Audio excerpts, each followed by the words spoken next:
In this video, we'll learn some of the advanced operations of Python dictionary.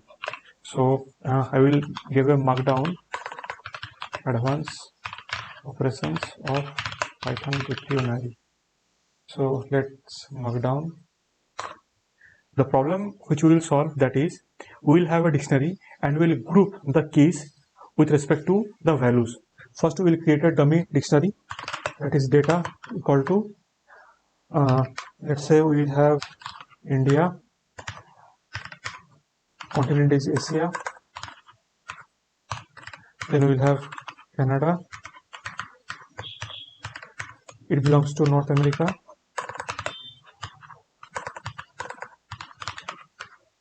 then we have South Korea, it belongs to Asia, then we will have France and it belongs to Europe. So our dummy data is ready. In the next step, we will create one dictionary that will be empty. So we will use pair of curly brackets. One pair of curly brackets is done.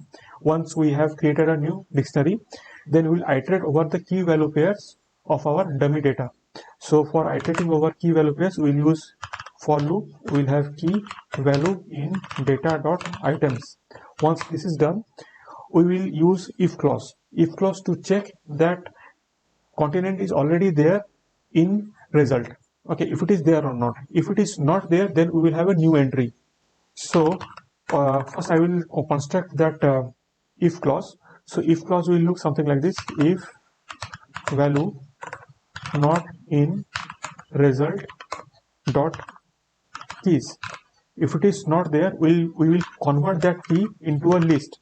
So to convert that, we will wrap that key by the help of two square brackets.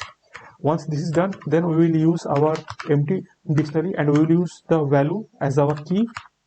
We will use that value as our key and we will assign it, so that every time whenever we are getting a new continent, we will have a new entry in the dictionary. And if we are not having a new entry in the dictionary, then we will just assign, we will just append the key. In this scenario is the name of the country. So result of value plus wrapping around the key using help of square brackets, it will make the key as a list and will print the result. And you can see we have grouped. I think there is some spelling mistake in Asia.